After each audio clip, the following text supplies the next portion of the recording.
Olá, a graça e a paz do Senhor Jesus, amém? Que Deus abençoe e proteja cada um dos irmãos. Estamos iniciando nosso culto, mas antes gostaria de compartilhar com os irmãos um texto que está em Isaías, capítulo 4, versículo 31, que diz: Mas os que esperam no Senhor renovam as suas forças, sobem com asas como águias, correm e não se cansam, caminham e não se fatigam. Vamos orar? Senhor Deus, muito obrigado, Deus, pela oportunidade de te cultuar e te louvar, ó Deus. Receba o nosso culto, ó Pai. Abençoa, ó Deus, o ministério de louvor que vai cantar daqui a pouco. Abençoa, Senhor, o pastor e a sua família, ó Deus. E coloque nos lábios dele, ó Pai, a palavra que o Senhor tem para nós, ó Deus. Em nome do Senhor Jesus, amém. Que o Senhor possa renovar as nossas forças para podermos passar por esses momentos difíceis. Gostaria de chamar o Ministério de Louvor, que tem a oportunidade agora.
Nós estamos aqui, tão sedentos de ti.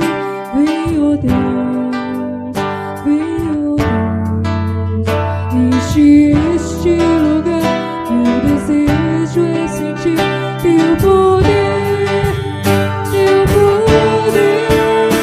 Então vem incendiar meu coração ao teu altar. Quero ouvir o som do céu, tua glória.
preciso ser reconhecido por ninguém.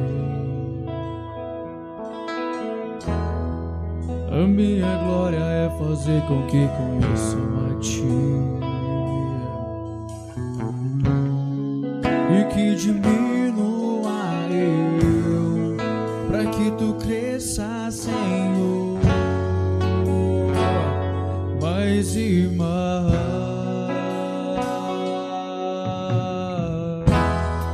E como serafins que cobre o rosto ante a Ti, escondo o rosto pra que vejam Tua face e que diminua eu, pra que Tu cresça, Senhor, mais e mais. O Santo, a fumaça me esconde, só Teus olhos me veem, debaixo de Tuas asas é o meu abrigo, meu lugar secreto, só Tua graça me faz, Tua presença é meu prazer.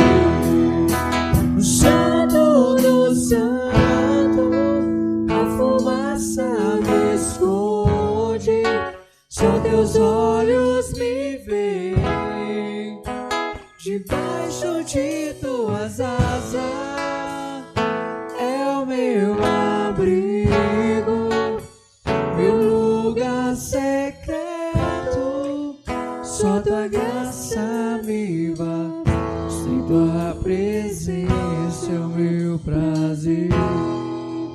Só Tua graça me basta, em Tua presença é o meu prazer.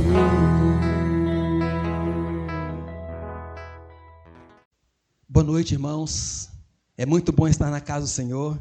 A paz do Senhor, graça e paz. E Deus tem uma palavra na nossa vida. Eu quero clamar a você que fique atento no que Deus tem preparado para a sua vida. E eu quero ler o texto de Jonas, capítulo 1, a partir do versículo 11. E vamos ver o que Deus tem para nós.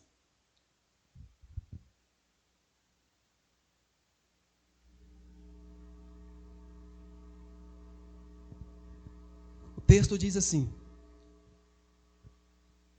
disseram-lhe: que te faremos para que o mar se nos acalme? Porque o mar se ia tornando cada vez mais tempestuoso. Respondeu-lhes: tomai-me, lançai-me ao mar, e o mar se aquietará, porque eu sei que por minha causa vos sobreveio esta grande tempestade. Entretanto, os homens remavam, esforçando-se por alcançar a terra, mas não podiam, porque o mar se ia tornando cada vez mais tempestuoso contra eles. Então clamaram ao Senhor e disseram: ah, Senhor, rogamos-te que não pereçamos por causa da vida deste homem, e não faças cair sobre nós este sangue, quanto a nós inocentes, porque Tu, Senhor, fizeste como te aprouve. E levantaram a Jonas e o lançaram ao mar, e cessou o mar da sua fúria. Temeram, pois, estes homens em extremo ao Senhor, e ofereceram sacrifícios ao Senhor, e fizeram votos. Deparou o Senhor um grande peixe para que tragasse a Jonas, e esteve Jonas 3 dias e 3 noites no ventre do peixe. Meus amados, se observarmos esse capítulo 1, ele vai falar do chamado de Jonas. Ele vai falar quando Deus convidou Jonas e deu algo para que ele o fizesse, para que ele pudesse ser a voz do Senhor, a voz de Deus, onde quer que ele estivesse. Em especial aqui agora para Nínive. Se observarmos os versículos 1 até o versículo 11, que nós não lemos aqui agora, nós vamos entender que Deus chamou Jonas, falou com Jonas. E fique imaginando, meu amado, se Deus chegar para você e falar com você, você vai compreender, você vai aceitar, você vai crer que é Deus falando na sua vida, ou Deus falando para você? Se você perceber que é Deus falando para você e você achar ou entender que isso é uma tarefa difícil, você vai esmorecer, você vai desistir, ou você vai tomar a posição de fazer exatamente aquilo que Deus pediu para que você o fizesse. Se observarmos Jonas, se não conhecêssemos a história, vamos entender que a princípio ele estava fazendo o correto. Eu fico imaginando Jonas, ele ouviu a palavra do Senhor, não disse mais nada. Ele foi então, arrumou suas malas, falei, olha, Jonas é um cara legal, ele vai viajar, vai ouvir a voz do Senhor. Preparou suas malas, seus pertences, talvez algum lanchezinho ali durante a viagem, algumas roupas, talvez umas sandálias para os pés ali, talvez uma roupa para cobrir o seu corpo, se houvesse algum frio durante a noite, e desceu para o porto para pegar o navio. Mas chegando ali, ele não comprou uma passagem para onde Deus pediu que ele fosse. Ele foi para Tarsis, uma outra cidade, e não para Nínive. Ele foi anunciar a palavra, ele queria anunciar, no seu coração, a ideia era boa. Olha, eu vou pregar o evangelho para Tarsis, lá em Tarsis. Vou falar de Deus para o pessoal de Tarsis. Porque Jonas temia os ninivitas, porque eram homens maus, homens grandes, perigosos, homens sanguinários. Jonas temia perder a sua vida. Jonas aqui, ele estava desobedecendo a ordem do Senhor. Está desobedecendo o chamado de Deus. Quantas vezes Deus fala para mim, fala para você, e nós resolvemos tomar as nossas próprias decisões, nossas próprias conclusões, e não fazemos aquilo que Deus quer que façamos. Quantas vezes nós fazemos, as coisas não dão certo, dão sempre erradas para mim, ou dão errada para você, para a sua família, porque você não tomou uma decisão a qual Deus disse para você tomar. E as consequências vieram para você. E talvez outras pessoas receberam as mesmas consequências porque vocês estavam perto delas. Jonas pegou então, comprou a sua passagem, não para Nínive, mas para Tarsis, e entrou mar adentro. Chegando mais ou menos a uma certa distância, o vento começou a soprar, as ondas começaram a subir, aqueles marinheiros começaram a remar, não conseguiam estabilizar aquele barco, e alguns pertences, algumas mercadorias, certamente eles são mercadores também, levavam encomendas para outro lugar. E aquelas mercadorias que estavam pesando no barco, eles começaram a lançar dentro do mar, começaram a jogar fora, para que pudesse aliviar a carga que ele estava. Mas nada adiantava. Todas as formas que eles experimentavam, que eles faziam, nada adiantava.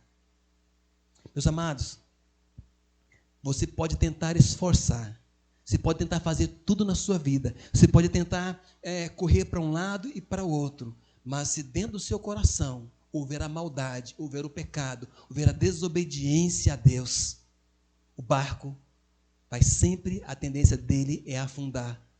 A bênção não chegar sobre você, porque você está fugindo do Senhor da bênção, então não tem como Ele te abençoar. Você está fora da palavra de Deus, então não tem como Ele fazer algo por você ou por sua vida. Jonas tomou essa decisão, essa escolha. Ele deixou de ouvir a voz de Deus e ouviu apenas o seu bom senso, o seu querer, e não o que Deus tinha determinado que ele o fizesse.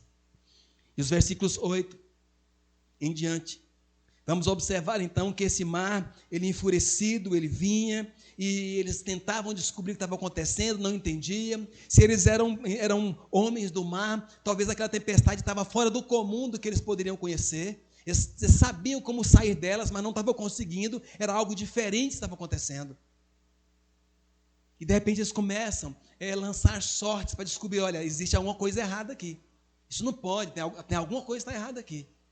Eles lançaram sorte para tentar descobrir quem que era. Havia entre os costumes pagãos, eles fazerem isso. Vamos descobrir quem está. E dentro dos costumes deles, a sorte caiu sobre Jonas. Eles começam a indagar Jonas. Quem que é você? O que que você fez? O que você está fazendo? Por que está assim acontecendo? E Jonas vai declarar então quem ele é. Os versículos 12 em diante vai nos ajudar a compreender isso. Respondeu-lhes: tomai-me e lançai-me ao mar. Verso 11 diz: e disse-lhe: que faremos para que o mar se nos acalme? Porque o mar se ia tornando cada vez mais tempestuoso. Respondeu-lhes: tomai-me e lançai-me ao mar, e o mar se aquietará, porque eu sei que por minha causa vos sobreveio esta grande tempestade. Só observando um pouco antes, Jonas declara quem que ele é. Ele até diz: olha, o meu Deus ao qual eu sirvo é o Senhor dos céus, que criou os céus, o mar e a terra. Jonas diz o seguinte: olha, por minha causa isso está acontecendo. O meu grande questionamento para os dias atuais é: aonde você está? Você é um canal de bênção ou um canal de maldição? As pessoas que estão ao seu lado estão sendo abençoadas porque você serve a um Deus verdadeiro, porque você faz a vontade de Deus, ou as pessoas que estão ao seu lado estão perecendo, quase morrendo, porque você está fugindo da presença de Deus? Aonde você está? Jonas, nesse barco, representava um perigo para todos.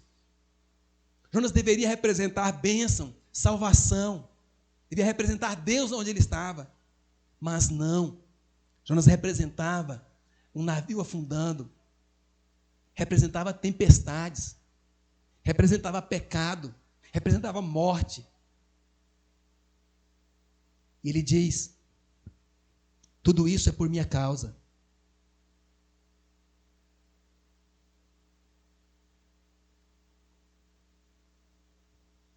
Só vai resolver se vocês me lançarem no mar. A ideia do texto aqui é o seguinte: Deus quer ensinar para mim e para você, e nos dias de hoje, Jesus Cristo quer ensinar para você, que o pecado não pode ficar dentro de mim, não pode ficar dentro da sua vida, porque o pecado sempre nos levará para a destruição, para o abismo, para a morte, para a separação de Deus. Aqueles homens, eles não, a primeiro momento, eles não fazem nada, só admiram, preocupam com Jonas, conversam com Jonas ali, mas não tomam a decisão ainda de jogar Jonas no mar. E chega um momento que eles dizem o seguinte: olha, não tem mais jeito. O texto diz que eles olharam para o Senhor e dizem: olha, Deus, que não caia sobre nós o sangue desse homem, porque nós somos inocentes, ele que tomou a culpa, ele que é culpado. E o texto fala que eles lançaram Jonas ao mar. E o texto fala que aquele mar se aquietou. As ondas pararam de ser tão fortes. O vento parou de balançar o barco. As águas se acalmaram. Jonas teve que ser lançado ao mar. Teve que sair do barco para que as águas se acalmassem. Jonas é totalmente diferente de Jesus Cristo. Eu lembro de algo que nós ministramos tempos atrás. Jesus Cristo, ele despede a multidão. Tinha acontecido o milagre da multiplicação dos pães. Muitos não tinham compreendido, inclusive os seus discípulos não tinham entendido aquela multiplicação dos pães. Jesus Cristo fica, despede a multidão e pede que os discípulos passem para o outro lado do lago de Genezaré. Eles foram embora, remando. E de repente, lá no meio do lago, cerca de 3 quilômetros e meio, mais ou menos no meio, ou talvez 7, não sei o lugar que eles estavam, então começa a vir um grande vento, uma grande tempestade.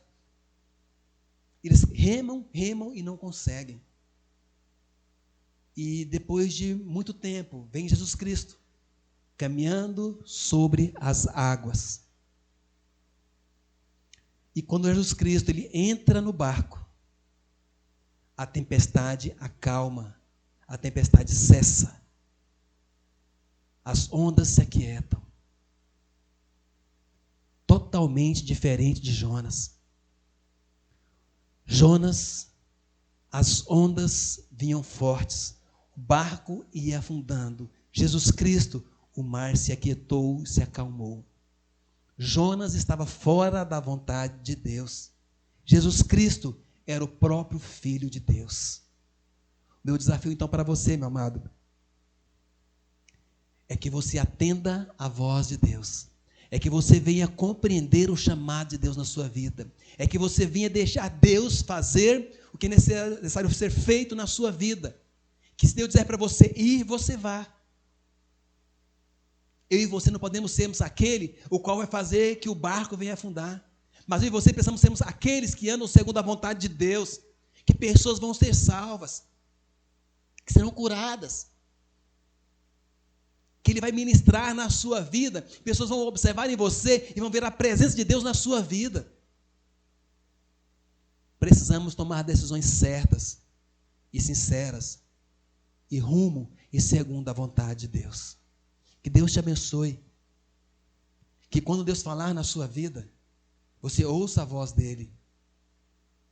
E atenda à voz do Senhor. E não desvie dos caminhos do Senhor. Porque se você desviar, isso vai trazer consequências ruins para a sua vida. Mas ande segundo a vontade de Deus. Você será abençoado, será guardado, protegido por Ele. E toda tempestade vai se acalmar, porque Deus vai ser com você e vai estar com você.